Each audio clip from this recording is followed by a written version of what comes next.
አርእስተ ዜና የሀገር አቀፉ የቁርአን ውድድር ማጣሪያ በአዲስ አበባ ተካሄደ። 1000 ኢትዮጵያውያን ከሳዑዲ ወደ ሀገራቸው ተመለሱ። በደቡብ ሱዳን የእርስ በርስ ጦርነት ስጋት እየጨመረ በመምጣቱ ሳቢያ ዩጋንዳ በሀገሪቱ ወታደሮቿን አሰማራች። የቱኒዚያ ሙፍቲ በሀገሪቱ ለአረፋ የሚደረግ እርድ መከልከሉን አስተባበሉ። የአፍሪካ ህብረት ኮሚሽን ሊቀመንበር ስልጣናቸውን በይፋ ተረከቡ። የፍልስጤም አስተዳደር ሐማስ ከውጭ ፓርቲዎች ጋር የሚያደርገውን ግንኙነት አጣጣለ። በሰው ሰራሽ ልብ ለ100 ቀናት የቆየ ግለሰብ በዓለም ላይ የመጀመሪያ ሆነ። ኢራን፣ ሩሲያና ቻይና በኦማን ባህረ ሰላጤ የጋራ ባህር ኃይል ልምምድ አካሄዱ። የእንግሊዝ መንግስት ለሙስሊሞች የሚሰጠውን የገንዘብ ድጋፍ አቋረጠ። አሰላሙ አለይኩም ወራህመቱላሂ ወበረካቱ። ድና የተከበራችሁ የነጃሺ ቲቪ ተመልካቾች ነጃሺ መረጃችን ተጀምሯል። ከመረጃዎቹ ጋር ሀያት ከማል ነኝ። አብራችሁን ቆዩ።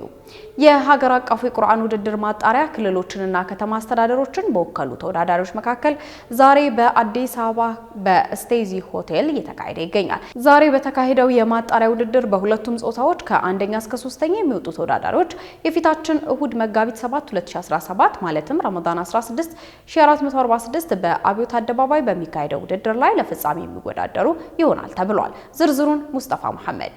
ጠቅላይ ምክር ቤት ቁርአን የእውቀትና የሰላም ምንጭ በሚል መሪ ሐሳብ ያዘጋጀውን ሀገር አቀፍ የቁርአን ማጣሪያ ውድድር ዛሬ አካሂደዋል። ከሁሉም የኢትዮጵያ ክልሎች የተውጣጡ ተወዳዳሪዎች ዛሬ ማጣሪያ ውድድሩ ላይ እንደተሳተፉም ተገልጿል።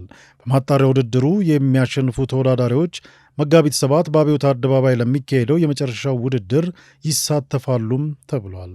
የኢትዮጵያ እስልምና ጉዳዮች ከፍተኛ ጠቅላይ ምክር ቤት ፕሬዝዳንት ሼህ ሀጂ ኢብራሂም ቱፋ ጠቅላይ ምክር ቤቱ ለቁርአን ልዩ ቦታ ሰጥቶ እየሰራ እንደሚገኝም ገልጸዋል። ዛሬ ፕሮግራም ለየት ያለ ነው። ለመጀመሪያ ጊዜ የተደረገ ነው። በኢትዮጵያ እስልምና ጉዳዮች ጠቅላይ ምክር ቤት በዚህ መልክ ራሱን ችሎ በራሱ ባጀት፣ በራሱ ዑለማ፣ በራሱ ሀገር ምንንም ሳይጨምር በነጻነት ቁርአንን ረመዳንን ቅድማ ለመስጠት መደረጉ እንደ ኢትዮጵያ የመጀመሪያ ነው። የውጭዎችን ስናስተናግድ ነበረ፣ ለወደፊትም እናስተናግዳለን። የጠቅላይ ምክር ቤቱ ዋና ጸሐፊ ሼህ ሐሚድ ሙሳ በበኩላቸው ሀገር አቀፉ የቁርአን ውድድር መሪ ሐሳብ ቁርአን የእውቀትና የሰላም ምንጭ የተባለው ሰላም ለሰው ልጆች ብቻ ሳይሆን አጠቃላይ ለፍጡራን አስፈላጊ በመሆኑ ነው ሲሉም ተናግረዋል። የቁርአን ሒፍዝ ውድድር በተለያዩ ድርጅቶችና ግለሰቦች ሲደረግ ቆይቷል። ዛሬ ግን በኢትዮጵያ እስልምና ጉዳዮች ጠቅላይ ምክር ቤት በምክር ቤቱ አባላት ውሳኔ እና ሐሳብ መሰረት አገር አቀፍ ውድድር እንዲካሄድ ተደርጎ ልዩ ሽልማት በማዘጋጀት ይሄ ፕሮግራም እንዲካሄድ ተደርጓል። የመረጥነውም ቁርአን ለሰላም የሚል ቃል ነው የተመረጠው። ሀገራችን ሰላም ያስፈልጋታል። እኛ ሰላማዊ መሆን አለብን። ሁሉም ለሰላም መትጋት አለበት።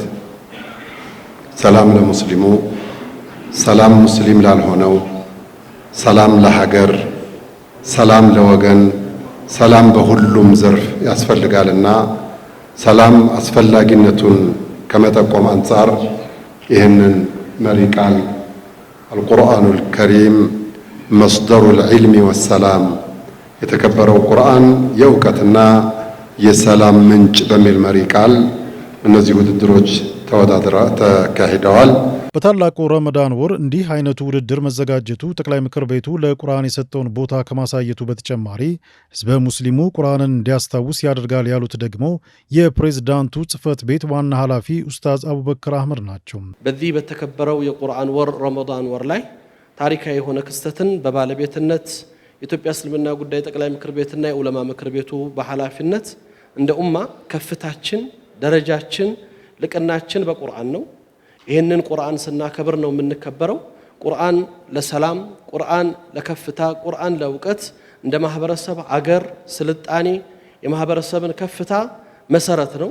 በታሪክ ላይ ብዙ የተበላሹ አታዮችን አስተሳሰቦችን ማስተካከል የቻለ የሰው ልጆችን በስነ ምግባር የገራ ሲኖሩበት ከፍታን ሲኖሩበት ሰላምን እድገትን የማህበረሰብ መስተጋብርን መተባበርን መከባበርን ዕውቅና መሰጣጠትን ከምንም በላይ መሪ ሆኖ ለሰው ልጆች መድህን የሆነ በዓለማችን ላይ ለሚፈጠሩና ለተፈጠሩ ታሪካዊ ክስተቶችም ሆነ ችግሮች መፍትሄ ሆኖ የሰው ልጆችን ወደ ትክክለኛው አቅጣጫ የመራ ቁርአን ነው። ይሄ ቁርአን እንደ ሀገር እንደ ኡማ ዛሬም ሀገራችን ላይ ለሁለንተናዊ ጉዳዮቻችን ሰላምን ዕውቀትን ከፍታን አብሮነትን መከባበርን ስናስብ ከፊት ይዘነው የምንቆመው አገርን ወደ ተሻለ ነገር ለማሻገር መሪ አድርገን የምንመራበትና የምንሄድበት ቁርአን ነው። ይሄን ቁርአን በተለያዩ ደረጃዎች በተለያዩ ጊዜያቶች ሀገራችን ላይ የተለያዩ ዓለም አቀፍም አገር አቀፍም ቁርአን ውድድሮች ተካሂደዋል። ዘንድሮ ለየትና ከፍ ባለ መጠን ቁርአኑ በሚገባው ክብር ቁርአኑ በሚይዘውና ሊያገኘው በሚገባው ቦታ ቁርአን የተሸከሙ ሁፋዝ ለትውልዱ ሞዴል ሊሆኑ የሚችሉ ለትውልዱ ተስፋ የሚሆኑ ነጋገር ስናስብ ኡማን ስናስብ ከፊት ሆኖ ኡማውን የሚመሩት ቁርአኑን የተሸከሙት ትውልዶች ናቸውና እነሱን የመሰሉ ብዛት ለማፍራት ትውልዱ የሚገባውን ያክል የቁርአንን የተሸከሙ ልጆችን ወደፊት ለማምጣት ፈተናዎች በበዛበት ዘመን ለብዙ ነገር ወጣቶችን የሚማርኩ የሚጋብዙ ነገሮች ባሉበት ጊዜ ቁርአን የህይወት ጉዳያቸው አድርገው ከምንም በላይ ከፊት አድርገው የተሸከሙ ወጣቶቻችን ክብር ስለሚገባቸው ለነሱ ያልተጠጠ ክብር አይደለምና ይሄን ክብር እንዲያው ኡመቱም ትውልዱም እነዚህን ሞዴል አድርጎ እንዲከተል ለማሳያ የሆነ መድረክ ነው። ይሄ መድረክ ሲዘጋጅ በዓለማችን ላይ ለሚፈጠሩና ለተፈጠሩ ችግሮች ሁሉ ቁርአን መፍትሄ እንደሆነ በመርሃ ግብሩ ላይ ተጠቅሷል። በመጨረሻም በሼህ ሀጂ ኢብራሂም ቱፋ ውድድሩን የሚመሩ ዳኞች ተሰይመው የማጣሪያ ውድድሩን አስጀምረዋል። 1000 ኢትዮጵያውያን ከሳዑዲ ወደ ሀገራቸው ተመለሱ። በሳዑዲ አረቢያ በአስቸጋሪ ሁኔታ ውስጥ የነበሩ 1000 ኢትዮጵያውያን በዛሬው ዕለት ወደ ሀገራቸው ተመልሰዋል። የአደጋ ስጋት ስራ አመራር ኮሚሽን ኮሚሽነር አምባሳደር ዶክተር ሽፈላው ተክለማርያም እንዲሁም የውጭ ጉዳይ ሚኒስቴር ቃል አቀባይ አምባሳደር ነቢያት ጌታቸው ለተመላሾቹ አቀባበል አድርገውላቸዋል። አምባሳደር ነቢያት ጌታቸው በዚህ ወቅት አራተኛው ዙር በአስቸጋሪ ሁኔታ ውስጥ የሚገኙ ዜጎችን ወደ ሀገራቸው የመመለስ ስራ በይፋ መጀመሩን ተናግረዋል። በዚህም ከዛሬ ጀምሮ በሳምንት 9 በረራዎችን በማድረግ ዜጎችን የመመለሱ ስራ ተጠናክሮ እንደሚቀጥል መግለጻቸውን ኢዜአ ዘግቧል። ዜጎችን የመመለስ ተግባር የመንግስት የዜጋ ተኮር ዲፕሎማሲ አካል መሆኑንም ቃል አቀባዩ አንስተዋል። ከውጭ ምንጮች ወዳገኘናቸው መረጃዎች አለፈን። በደቡብ ሱዳን የእርስ በርስ ጦርነት ስጋት እየጨመረ በመምጣቱ ሳቢያ ዩጋንዳ በሀገሪቱ ወታደሮቿን አሰማራች። በፕሬዝዳንት ሳልቫኪር እና በምክትል ፕሬዝዳንት ሪክ ማቻር መካከል ያለው የስልጣን ክፍፍል ስምምነት መካረሩ በደቡብ ሱዳን ያለው ውጥረት ወደ ግጭት መርቶታል። በዚህም ሀገሪቱ ወደ እርስ በርስ ጦርነት ልትገባ ትችላለች በሚል ስጋት ዩጋንዳ በደቡብ ሱዳን ልዩ ኃይል አሰማርታለች። የዩጋንዳ ሰሜናዊ ጎረቤት ዋና ከተማ የሆነችው ጁባን በአስተማማኝ ሁኔታ ለመርዳት ወታደሮች መላካቸውን የካምፓላ ወታደራዊ አዛዥ አስታውቀዋል። በፕሬዝዳንት ሳልቫኪርና ተቀዳሚ ምክትል ፕሬዝዳንት ሪክ ማቻር መካከል ያለው ውጥረት የስልጣን መጋራት ውል ሳይሳካ ሲቀር ግጭት ተቀስቅሷል። የዩጋንዳ ጦር አዛዡ ሙሆዚ ካይኔሩግባ በኤክስ ላይ በተከታታይ በጻፏቸው ጽሁፎች ላይ ከ2 ቀናት በፊት ጀምሮ ልዩ ኃይላችን ሰላምን ለመጠበቅ ጁባ ገብቷል ሲሉ ጽፈዋል። እኛ የኡጋንዳ ወታደሮች የምንገነዘበው በደቡብ ሱዳን ፕሬዝዳንት ሳልቫኪር ላይ የሚወሰድ ማንኛውም እርምጃ በኡጋንዳ ላይ ጦርነት ማወጅ ነው። ያንን ወንጀል የሚፈጽሙ ላይ ጦራችንን እናዘምታለን በማለት አክለዋል። ወታደሮቹ በጁባ ለምን ያህል ጊዜ እንደሚቆዩ ወይም ዩጋንዳ ሳልቫኪርን እንድትረዳ የተጠየቀች እንደሆነ የጦር አዛዡ አላብራሩም። ደቡብ ሱዳን ውስጥ ውጥረቱ ኪርና ማቻርን መልሶ ወደ ግጭት ሊያስገባ ከጫፍ ባለበት ወቅት ድንገተኛ ጦርነት ተቀስቅሷል። እንደ አውሮፓውያን አቆጣጠር በ2018 የ5 ዓመት የእርስ በርስ ጦርነት ለማቆም ሁለቱም ወገን የሰላም ስምምነት ተፈራርመዋል። የኪር መንግስት ባለፈው ሳምንት ከማቻር ጋር በመተባበር 2 ሚኒስትሮችንና በርካታ ከፍተኛ ወታደራዊ ባለስልጣናትን አስሯል። በደቡብ ሱዳን ጦርና በነጭ ጦር ታጣቂዎች መካከል ከማቻር ጋር ባገናኘው ግጭት በሰሜናዊቷ ናስር ከተማ በደርዘን የሚቆጠሩ ወታደሮች ተገድለዋል። ኪር በሀገሪቱ ወደ ጦርነት እንድትመለስ እንደማይፈቅዱ አጥብቀው የተናገሩ ቢሆንም ተንታኞች ግጭቱ እንደገና ሊቀሰቀስ ይችላል የሚል ስጋት እንዳላቸው አስጠንቅቀዋል። አርብ ዕለት የተባበሩት መንግስታት ድርጅት ባወጣው መግለጫ ሁሉም ተዋናዮች ከተጨማሪ ብጥብጥ እንዲቆጠቡና የሀገሪቱ መሪዎች በአስቸኳይ ጣልቃ በመግባት ውጥረቶችን በውይይት ለመፍታትና በናስር ውስጥ ያለው የጸጥታ ሁኔታ እንዳይባባስ እንዲያደርጉ አሳስበዋል።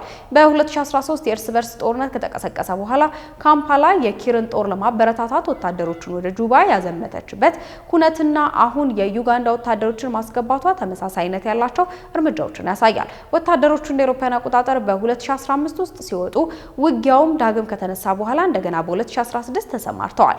በደቡብ ሱዳን ያለው ውጥረት ዩጋንዳ ሙሉ በሙሉ የሚፈነዳ ጦርነት ጦርነትና ስደተኞችን ድንበር አቋርጠው ወደ ሌላ አካባቢ የሚሰደዱበት አጋጣሚ ሊፈጥር ይችላል የሚል ስጋት አድሮባታል። የቱኒዚያው ሙፍቲ በሀገሪቱ ለአረፋ የሚደረግ እርድ መከልከሉን አስተባበሉ። በዚህ ዓመት በቱኒዚያ ለኢድ አል-አድሃ አረፋ በዓል የከብቶችን ቁጥር ለመጠበቅ የእርድ ስነ ስርዓት ይሰረዛል እየተባለ የሚወራውን ዜና አስተባብለዋል። የኢድ አል-አድሃ አረፋ ሊሰረዝ የማይችል ሱና ነው ብለዋል የቱኒዚያው ከፍተኛ ምሁር። የቱኒዚያው ሙፍቲ ሼክ ሂቻም ቤን ማህሙድ በዚህ ዓመት ለኢድ አል-አድሃ አረፋ በዓል የሀገሪቷን ከብቶች ለመጠበቅ እርድ እንዳይደረግ ተከልክሏል በሚል የተናፈሰው ወሬን ያስተባበሉ ሲሆን ሙፍቲው የአምልኮ ስርዓቱ የተረጋገጠ ሱና ነው ሊወገድ አይችልም ሲሉ አጽንኦት ሰጥተዋል። በዳር አል-ኢፍታ ኦፊሴላዊ የፌስቡክ ገጽ ላይ በታተመው ፈትዋ ላይ የኢድ አል-አድሃ አረፋ በዓል በቁርአን ላይ እንደተገለጸው መስዋዕቱ የአላህን አምልኮ መሆኑን ማስታወስ አስፈላጊ ነው ብለዋል። አያይዘው ለአላህ ብሎ መስዋዕት ማድረጉ ትልቅ ቦታ ከሚሰጣቸው ኢባዳዎች መካከል አንዱ ነው። ነብዩ ሰለላሁ ዐለይሂ ወሰለም ያለማቋረጥ ሲተገብሩት የነበረው የተረጋገጠ ሱና ነው። ሙስሊሞቹም አቅማቸው በሚፈቅደው መጠን እንዲፈጽሙት ይበረታታሉ ብለዋል።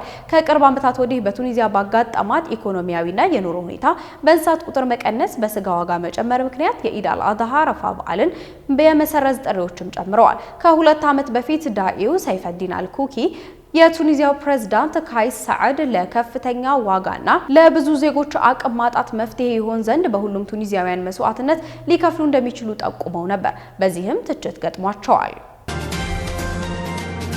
የአፍሪካ ህብረት ኮሚሽን ተመራጩ ሊቀመንበር ማህሙድ አሊ የሱፍን ጨምሮ ከተሰናባች የኮሚሽነሩ አመራሮች ዛሬ ይፋዊ ስልጣን ርክክብ አድርገዋል። የርክክብ ስነ ስርዓቱ በህብረት ዋና መቀመጫ አዲስ አበባም ተደርጓል። በስነ ስርዓቱ ላይ የአንጎላ ፕሬዝዳንትና የወቅቱ የአፍሪካ ህብረት ሊቀመንበር ጆአኦ ሎሬንሶ ተሰናባችና አዲስ የህብረቱ ኮሚሽን አመራሮችና ሌሎችም እንግዶች ተገኝተዋል። 38ኛው የአፍሪካ ህብረት የመሪዎች ጉባኤ የማካካሻ ፍትህ ለአፍሪካውያንና ለዘራ አፍሪካውያን በሚል መሪ ሀሳብ የካቲት 9ና 10 ቀን 2017 በህብረቱ ዋና መቀመጫ አዲስ አበባ መካሄዱ ይታወቃል። የመሪዎች የጉባኤው የጅቡቲው ማህሙድ አሊ የሱፍ አዲሱ የአፍሪካ ህብረት ኮሚሽን ሊቀመንበርና አልጄሪያዊቷን አምባሳደር ሰልማ ማሊክ ሀዳዲን የኮሚሽኑ ምክትል ሊቀመንበር አድርጎ መምረጡም ይታወቃል። ማህሙድ አሊ የሱፍ ከሙሳ ፋኪ ማህማት፣ አምባሳደር ሰልማ ማሊክ ሀዲድ ከዶክተር ሞኒክ ንሳንዛብጓ ስልጣናቸውን ተረክበዋል። በተጨማሪም ጉባኤው የህብረቱ የስራ አስፈጻሚ ምክር ቤት የካቲት 5ና 6 ቀን 2017 ባደረገው መደበኛ ስብሰባ የመረጣቸው ኮሚሽነሮች ውጤት ማጽደቁም ይታወቃል። የሌሴቶ ሞሰስ ቪላካቲ የአፍሪካ ህብረት ኮሚሽን የግብርና የገጠር ልማት ብሉ ኢኮኖሚና ዘላቂ ከባቢ አየር ኮሚሽነር፣ ደቡብ አፍሪካዊቷ ሌራቶ ማታቦጅ የኮሚሽኑ የመሰረተ ልማትና ኢነርጂ ኮሚሽነርና ጋናዊቷ አምባሳደር አማቱሞ አሞሃ የኮሚሽኑ የጤና የሰብአዊና የማህበራዊ ልማት ኮሚሽነር ሆነው ተመርጠዋል። ጋናዊ አምባሳደር ባንኮሌ አዶዬ የአፍሪካ ህብረት ኮሚሽነር የፖለቲካ ጉዳዮች የሰላምና ደህንነት ኮሚሽነር ሆነው በድጋሚ መመረጣቸው ይታወቃል። በዚሁ መሰረት ሞሰስ ቪላካቲ ከአምባሳደር ጆሴፋ ሳኮ ሌራቶ ማቶቦጅ ከአማኒ አቡ ዘይድና አምባሳደር አማቱም አሞሃ ከአምባሳደር ሚናታ ሳማቴ ሴሱማ ጋር አዲስ ቦታቸውን ተረክበዋል። የአፍሪካ ህብረት ኮሚሽን አዲስ ተመራጭ ከፍተኛ አመራሮች ቃለ መሐላቸውን ፈጽመዋል። ተመራጮቹ በተመደቡበት ቦታ ለቀጣይ 4 ዓመት ኮሚሽኑን ያገለግላሉ ብሏል የኢዜአ ዘገባ። የፍልስጤም አምባሳደር ሐማስ ከውጭ ፓርቲዎች ጋር የሚያደርገውን ግንኙነት አጣጣለ። የፍልስጤም አስተዳደር ቃል አቀባይ ነቢል አቡ ሩዲኔ ሐማስን ከውጭ አካላት ጋር የግንኙነት መስመሮችን በመክፈት የፍልስጤምን ብሔራዊ ጥቅም እየከፋፈለ ነው በማለት አውግዘዋል። በዋፋይ ዜና ወኪል የተዘገበው ይህ መግለጫ ሐማስ ያነጋገረው የውጭ አካል አይገልጽም፣ ነገር ግን አሜሪካ በጋዛ ታግተው የነበሩትን እስረኞች ለመፍታት ከፍልስጤሙ ቡድን ጋር ታይቶ የማይታወቅ ውይይት ማድረጋቸውን ካመነች ከቀናት በኋላ የተሰማ ነው። ሩዲኔ የሐማስ እርምጃ በፍልስጤም ላይ ያለውን ጽኑ የአረብ አቋም አዳክሟል፣ በተለይም በግብጽ የሚመራውን የጋዛን የመልሶ ግንባታ እቅድ እንዳዳከመና ፍልስጤማውያንን ከትውልድ ሀገራቸው ለማፈናቀል የሚደረገውን ጥረት ለመጋፈጥ የታለመውን ጥረት አበላሽቷል በማለት ከሷል። ነገር ግን ሐማስ ወደ ብሔራዊ ንጽህና እንዲመለስ፣ የፍልስጤም መከፋፈልን እንዲያቆም፣ የጋዛ ሰርጥና ዌስት ባንክ በአንድ ብሔራዊ ባለስልጣን እገዛና በአንድ ሕግ ስር እንዲቀላቀሉ፣ የጋዛ ሰርጥ ለፍልስጤም ባለስልጣናት አሳልፎ እንዲሰጥ ጠይቋል። በወረራ የተያዘውን ዌስት ባንክን በከፊል የሚያስተዳድረው የፍልስጤም አስተዳደር በፈታ እንቅስቃሴ ቁጥጥር ስር ውሏል። አውስትራሊያዊው ግለሰብ በሰው ሰራሽ ልብ ለ100 ቀናት በመቆየት በምድር ላይ የመጀመሪያው ሰው ሆኗል። በ40ዎቹ ዕድሜ ላይ የሚገኘው ስሙ ያልተጠቀሰው ታማሚ በሴንት ቪንሰንት ሆስፒታል ከታይታኒየም ብረት የተሰራ ሰው ሰራሽ ልብ ንቅለ ተከላ ያካሄደው ባሳለፍነው ህዳር ወር ነበር። ሐኪሞች ሰው ሰራሽ ልቡን በግለሰቡ ላይ ሲገጥሙ ከ60 እስከ 70 ቀናት እንዲቆይና በዚህ ጊዜ ውስጥ የልብ ለጋሽ በማፈላለግ ተፈጥሯዊ ልብን ለመግጠም በማቀድ ነው። ነገር ግን የታማሚው የሰውነት ስርዓት ለሰው ሰራሽ ልቡ ሲሰጥ የነበረው አበረታች ምላሽ ላይ ተስፋ በማድረግ ለ100 ቀናት እንዲቆይ አድርገው በየካቲት ወር መጀመሪያ ላይ በተፈጥሯዊ ልብ ቀይረውታል። ቪቫኮር የተባለው የአሜሪካ አውስትራሊያ ሜዲካል ተቋም ንብረት እንደሆነ የተነገረለት ሰው ሰራሽ ልብ በልብ ድካምና በሌሎች ከልብ ጋር በተያያዙ በሽታዎች ለሚሰቃዩ ሰዎች ተስፋን የሚሰጥ መሆኑ ተናግሯል። ሰው ሰራሽ ልቡ ለረጅም ጊዜ በመቆየት የመፍትሄ አማራጭ መሆኑ ትልቅ የሳይንስ ጥፋት መሆኑን የተናገሩት ተመራማሪዎቹ መሳሪያው አሁንም ቀሪ ምርምሮችን እንደሚፈልግና ለአጠቃላይ ጥቅም ለማዋል ጊዜ ሊወስድ እንደሚችል ነው የገለጹት። አባታቸው በልብ በሽታ መሞቱን ተከትሎ መሳሪያውን የፈለሰፉት የቪቫኮር መስራች አውስትራሊያዊው ባዮ ኢንጂነር ዳንኤል ቲምስ ለ10 ዓመታት የዘለቀውን ምርምር ፍሬ አፍርቶ በመመልከቴ ደስተኛ ነኝ ብለዋል። በተጨማሪም ይህ አዲስ የሙከራ ውጤት ስኬታማ እንዲሆን ላገዙት አውስትራሊያዊው ግለሰብና ቤተሰቦቹ ጀግንነት ይህን ህይወት አድን ቴክኖሎጂ ለበርካታ ታማሚዎች ተስፋ እንዲሰጥ አድርጎታል ሲል ተናግሯል። ይህን ተከትሎም የተፈጥሯዊ ልብ ንቅለ ተከላ ተራ እስከሚደርሳቸው ድረስ ይህን መሳሪያ የሚጠቀሙ ሰዎች ቁጥር ከ4 ወደ 15 ከፍ ብሏል። ቪቫኮር የተባለው የአሜሪካ አውስትራሊያ ኩባንያ በአሁኑ ወቅት 3 ሰው ሰራሽ ልቦችን አምርቶ ጥቅም ላይ ለማዋል $31 ሚሊዮን እንደሚጠይቅ አሳውቋል። የረጅም ጊዜው እቅድ መሳሪያውን በመጠቀም ተስማሚ የልብ ለጋሾችን በመጠበቅ ረጅም ጊዜያትን የሚጠባበቁ በርካታ ሰዎችን ማዳን ነው።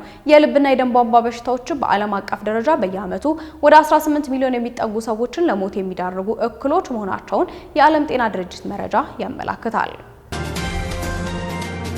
ኢራን፣ ሩሲያና ቻይና በኦማን ባህረ ሰላጤ የጋራ የባህር ኃይል ልምምድ አካሄዱ። ልምምዱ በሶስቱ ሀገራት መካከል ያለውን ትብብር ለማጠናከር ያለመ ሲሆን ኢራን አሜሪካን በጉልበተኝነት የምትከስበት ወቅት የተደረገም ነው። ሶስቱ ሀገራት በጋራ ወታደራዊ ልምምዶችን ማድረግ ከጀመሩ 5 ዓመት ማስቆጠራቸው ተነግሯል። የቻይናው ሲጂቲኤን የዜና ጣቢያ እንደዘገበው የባህር ሴኩሪቲ ቤልት 2025 ልምምዶች በኢራን ባህር ወደብ አቅራቢያ የጀመሩት ማክሰኞ ሲሆን ዓላማውም በተሳታፊ ሀገራት የባህር ኃይሎች መካከል ያለው ትብብርን ለማጠናከር ነው። የባህር ኃይል ልምምዱ አስደናቂ ባህር ላይ ኢላማዎችን፣ የጉዳት ቁጥጥርና የጋራ ፍለጋና የነፍስ አድን ስራዎችን ያካትታል ሲል ሲጂቲኤን ዘግቧል።